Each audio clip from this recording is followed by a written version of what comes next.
یہاں پہ ہماری گفتگو پہنچی تھی الدلیل علی حیاتہ، الدلیل علی حیاتہ سبحانہ، کہ اللہ تعالیٰ کی حیات کے اوپر ہمارے پاس کیا دلیل ہے۔ مصنف نے بیان کیا تھا کہ حیات کا جو معنی ہے کہ ہر وہ موجود جو کیا ہو، جی کسی کو یاد ہے حیات کا معنی؟ کیوں قبلہ صاحبہ، حیات کی تعریف کیا ہوگی؟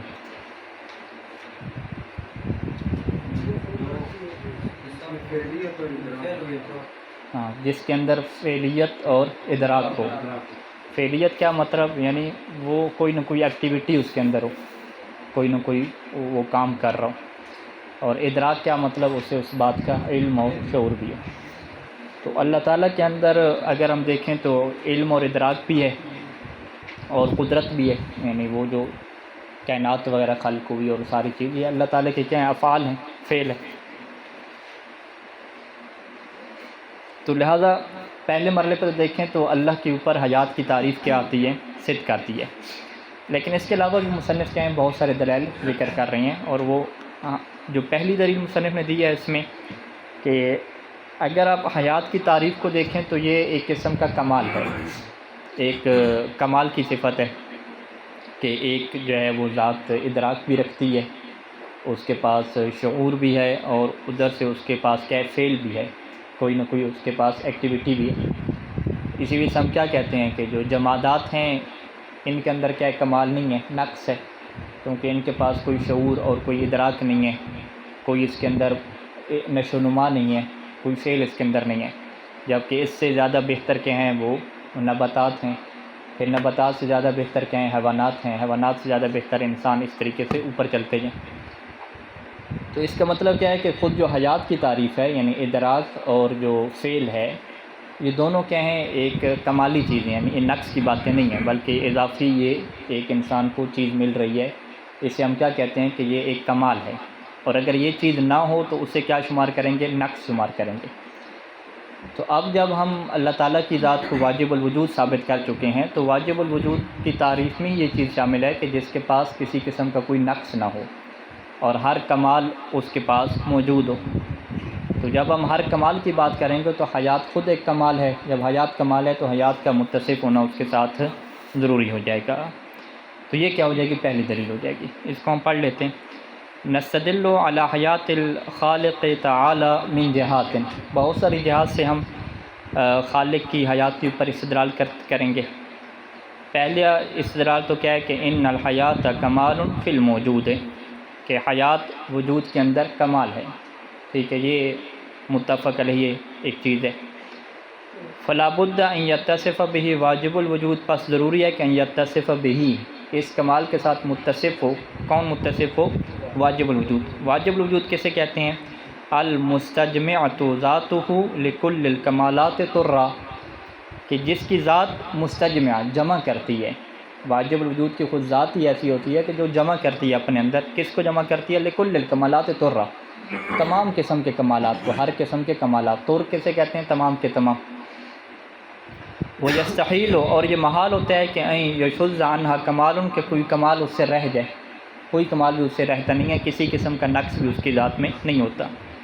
وَإِلَّا اگر آپ یہ فرض کریں کہ کمال اس سے رہ جاتا ہے، اور تو پھر کیا لازم آ جائے گا؟ تَرَى عَلَيْهَا النَّقْصُ مِن تِلْكَ الْجِهَةِ، تو اس جہت سے یعنی حیات والی جہت سے اس کے اندر نقص لازم آ جائے گا۔ فَلَا يَعُودُ وَاجِبًا، تو پس وہ واجب ہی نہیں رہے گا، جبکہ یہ بات ثابت ہو چکی ہے کہ اس کی ذات واجب الوجود ہے اور وہ کسی قسم کی احتیاج اور کسی قسم کے نقص کو رکھتی ہی نہیں ہے، اور احتیاج اور نقص یہ جو صفات ہیں یہ ممکن الوجود کی ہیں، واجب الوجود کی نہیں ہیں۔ تو یہ پہلی دلیل ہوگی۔ دوسری دلیل مصنف نے کیا دی کہ خالق نے تمام چیزوں کو حیات دی ہے، یہ بھی پیچھے ہم نے ثابت کی ہے کہ ممکن الوجود کا جو وجود ہے وہ ایک ایسی ذات سے ہوگا کہ جس کو پھر وجود دینے کے لیے کسی اور ذات کی ضرورت نہیں پڑے گی، اور وہ جس آخری نقطے پہ ہم رکیں گے اسے ہم کیا کہیں گے؟ واجب الوجود کہیں گے۔ تو بس پھر کیا ثابت ہو جائے گا؟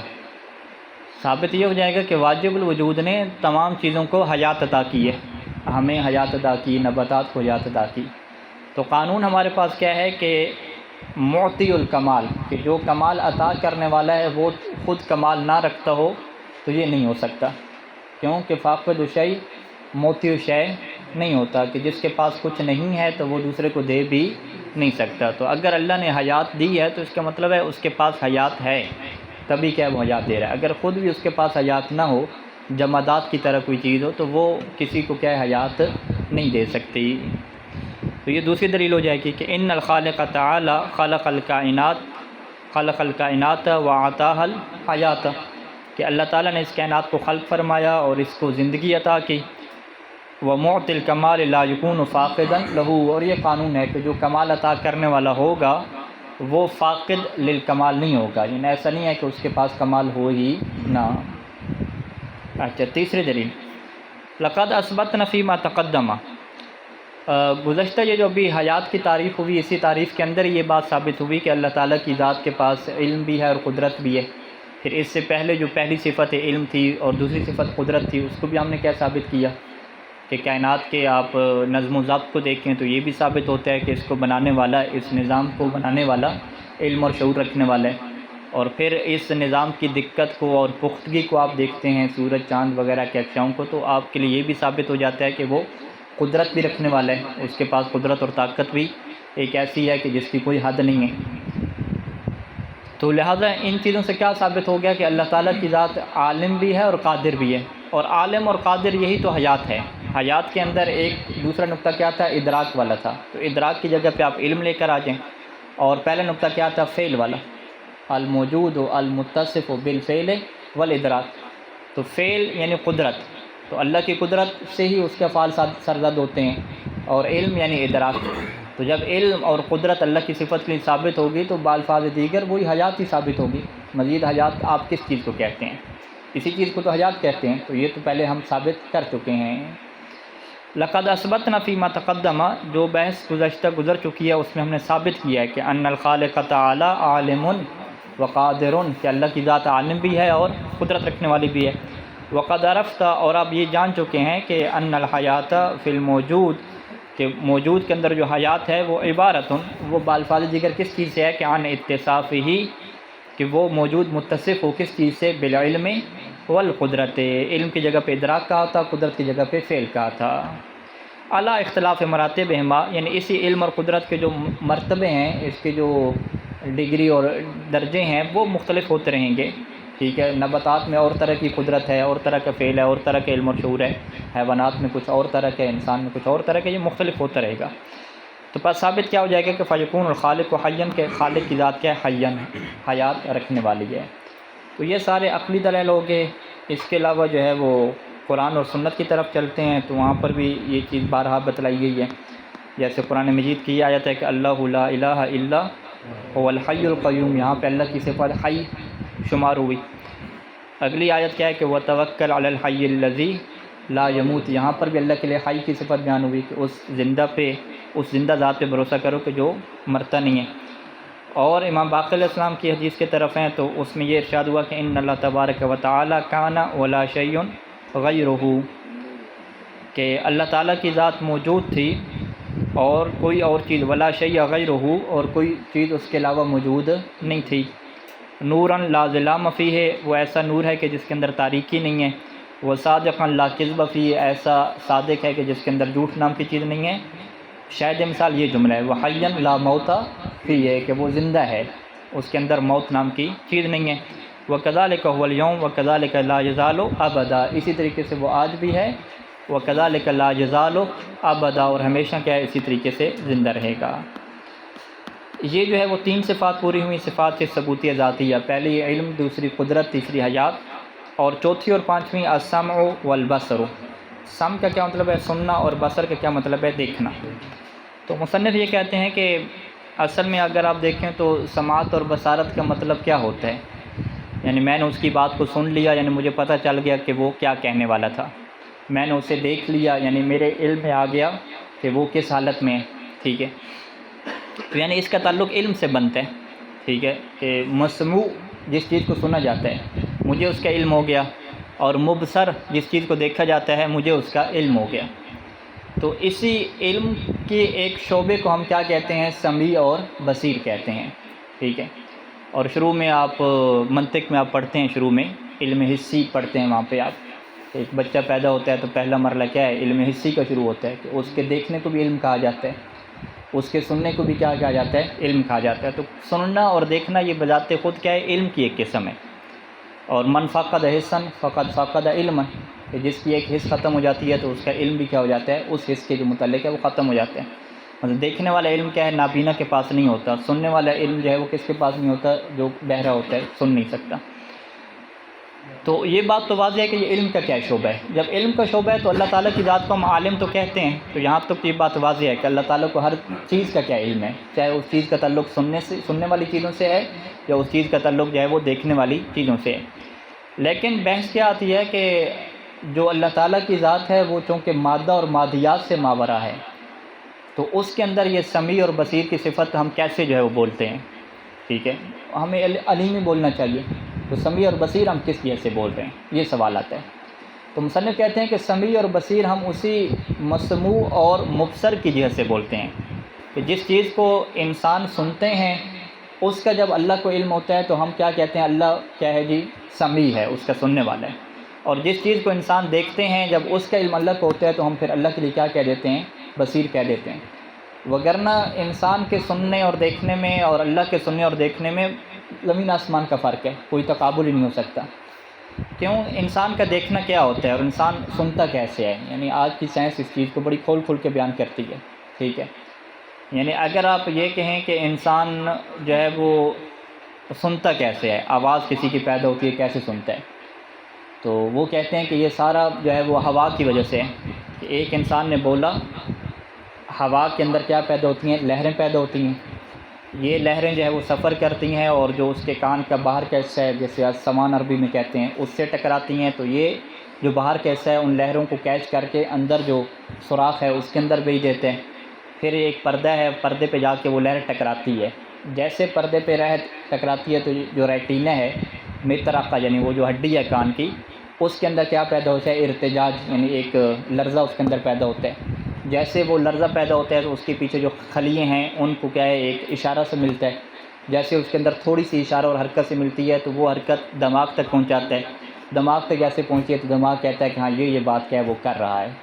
تو یہ سارا اگر ہوا نہ ہو، فرض کریں ہوا کو مائنس کر دیں تو کوئی انسان جتنا زور سے بولتا رہے وہ آگے آواز اس کے نہیں جائے گی، ٹھیک ہے۔ کان کے یہ بیرون سے کو ختم کر دیا جائے تو آواز اس طریقے سے جماؤں کے اندر نہیں جائے گی، یعنی اس کے جو اشارے اور جو ہوا کی موجیں ہیں وہ اور طرح سے جائیں گی، ہو سکتا ہے وہ صحیح طریقے سے اس کو بات ہی سمجھ نہ آئے، ٹھیک ہے۔ وہ جو ریٹینہ وغیرہ ہے، جو کان کی ہڈی ہے، وہ ختم کر دی جائے تو وہ آگے اس کے اندر ارتعاش، یعنی اس کے اندر حرکت پیدا نہیں ہوگی۔ جب اس کے اندر لرزہ پیدا نہیں ہوگا تو وہ آگے سگنل نہیں بھیج سکے گا۔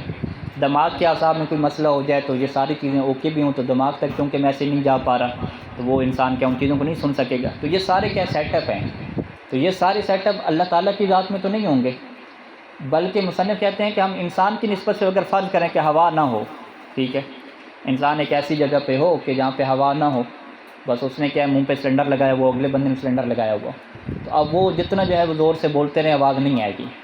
لیکن ہم وہاں پہ کیا تصور کر سکتے ہیں کہ یہ ہوا کے بغیر بھی سننے والے ہو سکتے ہیں؟ آپ کہتے ہیں ہو سکتے ہیں، ٹھیک ہے۔ ہوا کے بغیر بھی اگر کسی ٹیکنالوجی کے ذریعے سے ان کے تک علم پہنچا دیا جائے کہ فلاں بندہ کیا چاہ رہا ہے، ٹھیک ہے، کوئی ایسے سگنل ہوں، کوئی ایسے اشارے ہوں کہ وہ کیا بول رہا ہے، یا اس کی جو منہ کی حرکت کو دیکھ کے یہ اندازہ لگا دے کہ وہ کیا کہنا چاہ رہا ہے، تو اس سے بھی کیا اسے پتہ چل سکتا ہے۔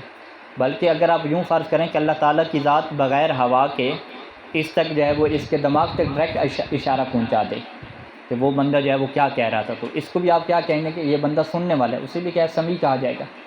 تو لہٰذا یہ جو سمیع کے لیے آپ جو سارا سائنس کا سہارا لیتے ہیں کہ ان چیزوں کے ذریعے سے انسان سنتا ہے، تو اگر ان سارے سٹیپس کو اور یہ جو پورے وسائط ہیں، عربی میں وسائط کہتے ہیں، ان کو اگر نکال بھی دیں تو عقل یہ کہتی ہے کہ پھر بھی اس کے بغیر بھی انسان سننے والا پاسبل ہے، ہو سکتا ہے، لیکن پریکٹیکل ہوا نہیں ہے، ٹھیک ہے، لیکن اگر ہونا چاہے تو ہو سکتا ہے۔ یہ جو چیزیں ساری ہم بیان کر رہے ہیں، ہوا ہو گئی، کان کے اندر جو ہے وہ لرزش پیدا ہونا، اشارے دینا، یہ سارے کیا ہیں؟ ایک اس کے ذرائع ہیں، ایک ذریعے ہیں۔ اگر یہ ذریعے ختم ہو جائیں تو پھر بھی عقل پاسبلٹیز رکھتی ہے کہ اس کے بغیر بھی کیا سمیع ہو سکتا ہے۔ تو لہٰذا اب یہ نہ کہیں کہ اللہ کی ذات چونکہ یہ والے آلات نہیں رکھتی، یہ جسم نہیں رکھتی، تو اسے سمیع بھی نہیں کہا جا سکتا۔ تو سمیع کا بنیادی طور پر مطلب کیا ہے کہ جس چیز کو سنا جا رہا ہے اس کا علم آ جانا۔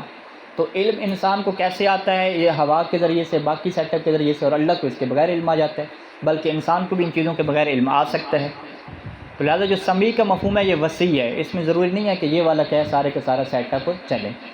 اسی طریقے انسانوں کہ آپ دیکھنے کی اگر بات کرتے ہیں کہ میں ایک چیز کو دیکھتا ہوں، تو دیکھنے کے اندر کون سی چیز ہے؟ روشنی کا سارا کمال ہے، ٹھیک ہے؟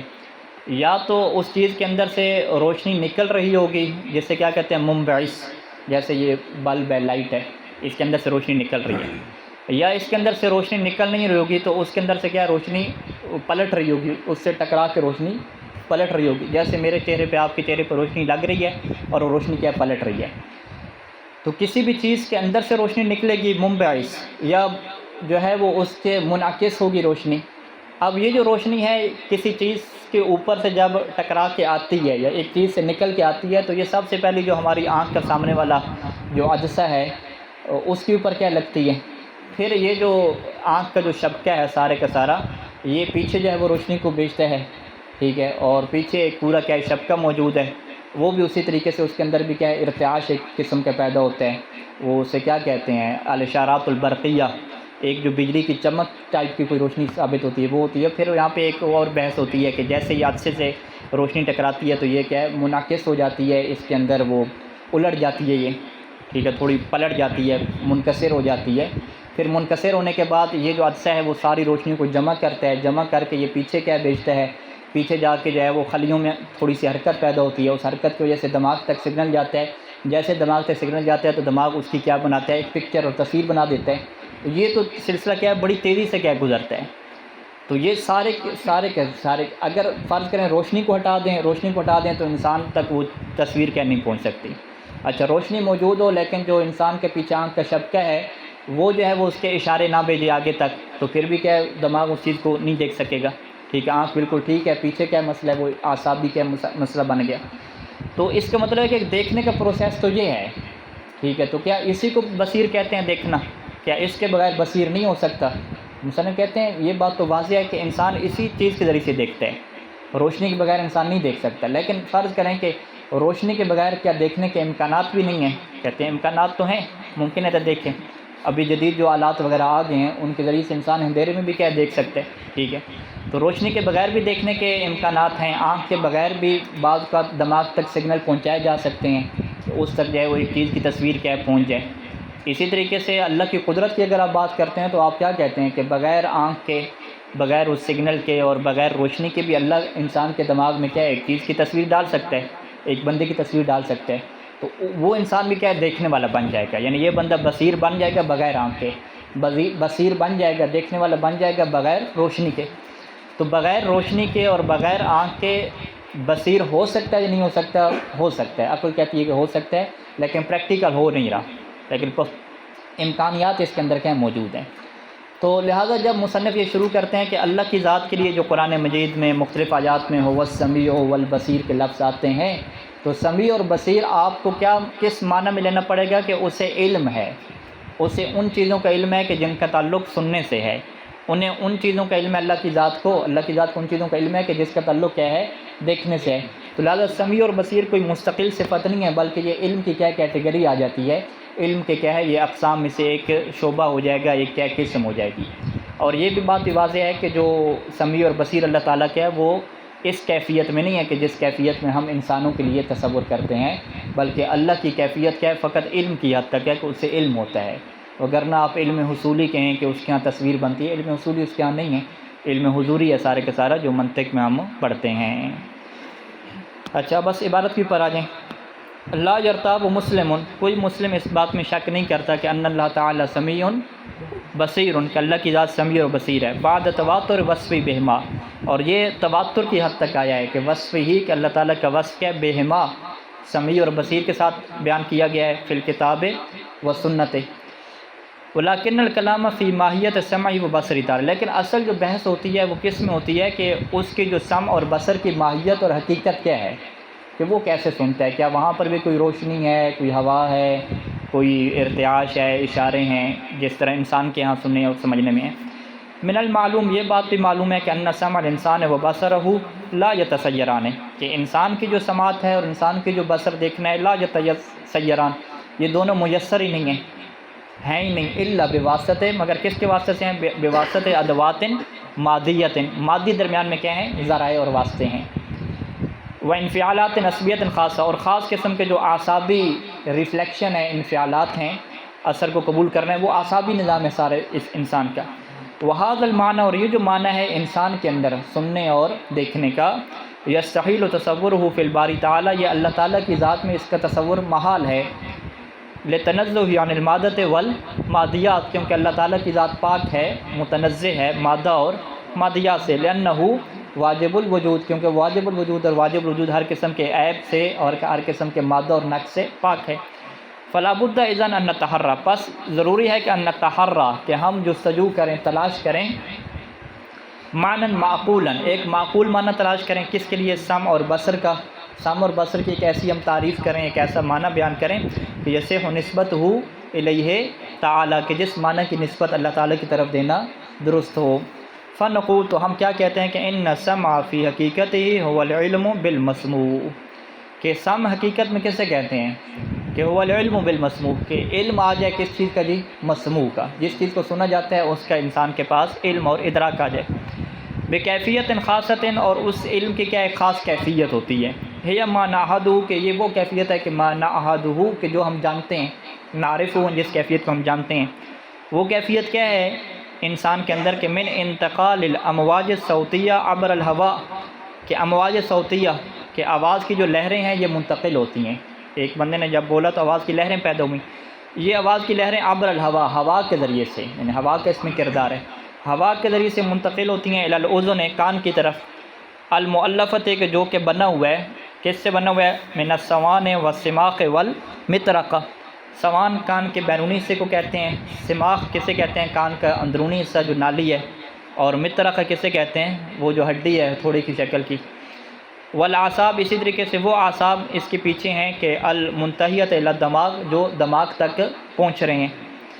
الذی یقوم، کہ جو کیا کرتے ہیں؟ بترجمۃ الاشارات، ان اشاروں کا، وہ جو برقی اشارے اور بجلی کے کچھ اشارے پیدا ہوتے ہیں، کہاں سے پیدا ہوتے ہیں؟ ان ناتجت، جو بنتے ہیں، ان ارتجاجات، ارتجاج کس سے کہتے ہیں؟ تھر تھراہٹ سے، کہ یہ جو آواز کی لہریں ہیں کان کے سوراخ کے اندر سے پردے پہ ٹکرائیں اور وہاں پہ اس ہڈی کے اندر ایک لہر سی پیدا ہوئی، ان ارتجاجات مطرقہ، یہ جو کان کی ہڈی کی لہریں ہیں، اس کا جو لرزنا ہے، اس سے جو اشارے بنتے ہیں، برقی لہریں بنتی ہیں، ان ارتجاجات المطرقۃ متاثرۃ بالامواج الہوائیہ، وہ مطرقہ کے جو متاثر ہوتا ہے، کس سے متاثر ہو رہا ہے؟ امواج ہوائیہ، جو ہوائی لہریں آ رہی ہیں اس کے اندر، اس سے جو ہے وہ یہ لرز رہا ہے، تو یہ ساری چیزیں کیا بنتی ہیں؟ التی تسببها الاصوات، یہ جو لہریں، آواز کی لہروں کا سبب کیا چیز بنی تھی؟ آوازیں بنی تھیں، تو آوازوں نے کیا کیا؟ ہوا کے اندر لہریں بنائیں، لہریں نے کیا کیا؟ مطرقہ کو متاثر کیا، مطرقہ نے کیا کیا؟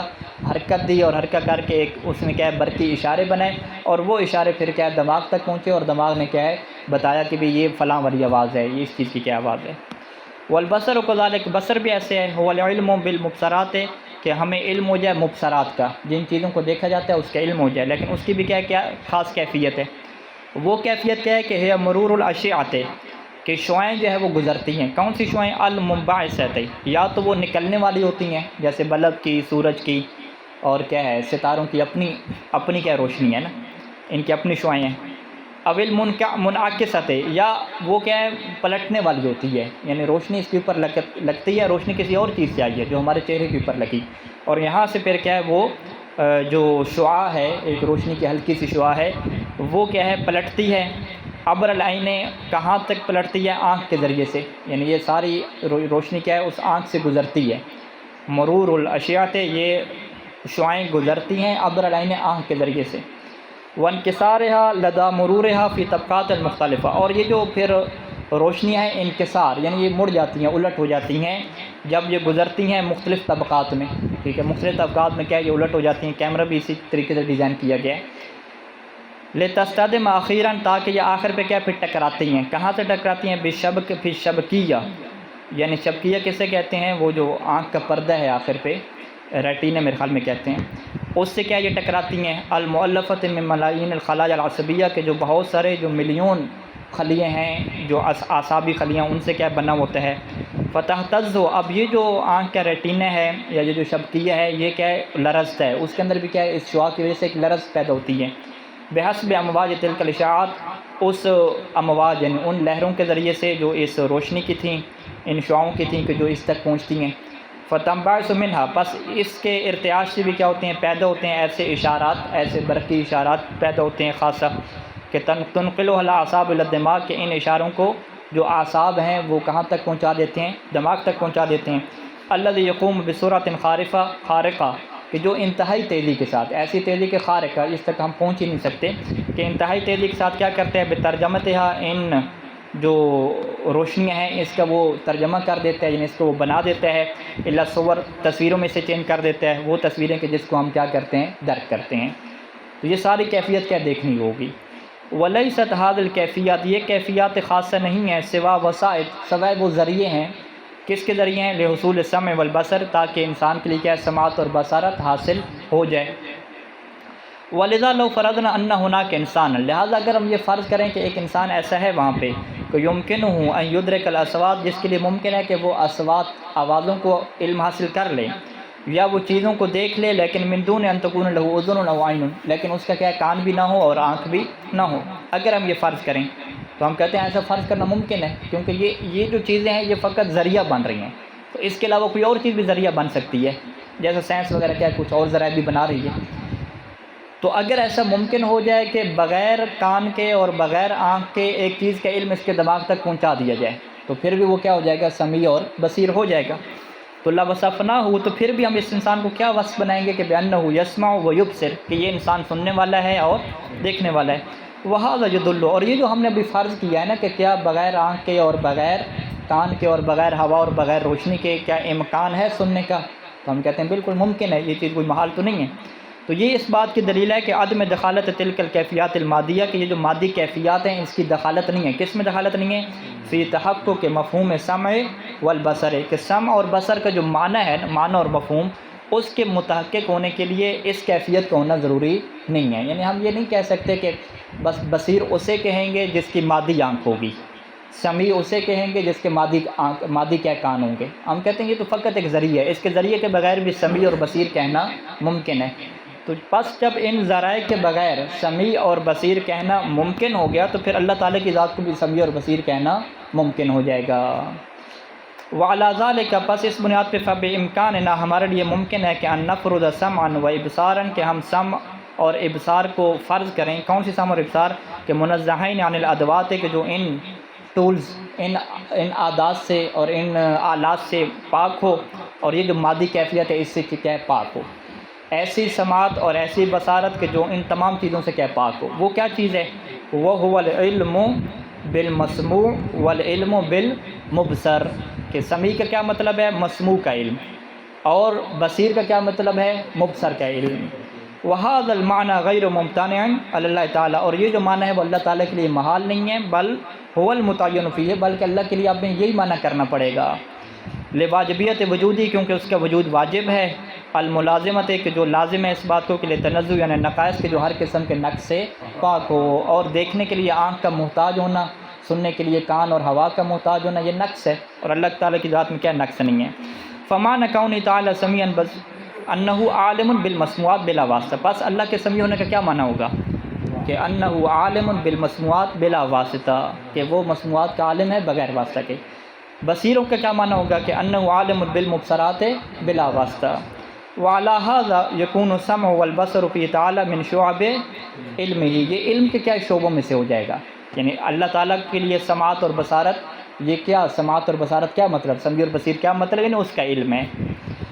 ویکون علم تعالیٰ، پس اللہ تعالیٰ کا جو علم ہے مسموعات سے یہ کافی ہو جائے گا، یعنی فقط ہم یہ کہیں کہ اللہ کو علم ہے، کن چیزوں کا علم ہے؟ بالمسموعات، اللہ کو مسموعات کا، وہ چیزیں جن کو سنا جاتا ہے اللہ کو اس کا علم ہے، تو یہ کافی ہے۔ کس بات میں کافی ہے؟ کہ فی وصفی، کہ ہم اس کا کیا وصف بیان کریں؟ کہ انہ سمیع، کہ وہ سننے والا ہے۔ اسی طریقے سے وعلمہ بالمبصرات، اسے مبصرات کا بھی علم ہے، جن چیزوں کو دیکھا جاتا ہے وہ بھی اس کے پاس علم ہے. تو یہ کافی ہے کس بات میں کہ ہم اس کا وصف بیان کریں کہ انہ بصیر، کہ وہ دیکھنے والا ہے. تو لہٰذا خلاصہ کلام کیا ہوا کہ دیکھنا اور سننا یہ آنکھ اور کان کے اوپر ڈیپینڈ کرتا ہی نہیں ہے. ہاں آنکھ اور کان کے اوپر یہ ڈیپینڈ کرتا ہے ہمارے لیے، اور ہمارے لیے بھی ممکنہ صورت یہ ہے کہ آنکھ اور کان کے بغیر بھی ایک تصور ہمارے یہاں بھی موجود ہے کہ سمیع اور بصیر ہو سکتا ہے. صلی اللہ علی محمد و آلہ اجمعین.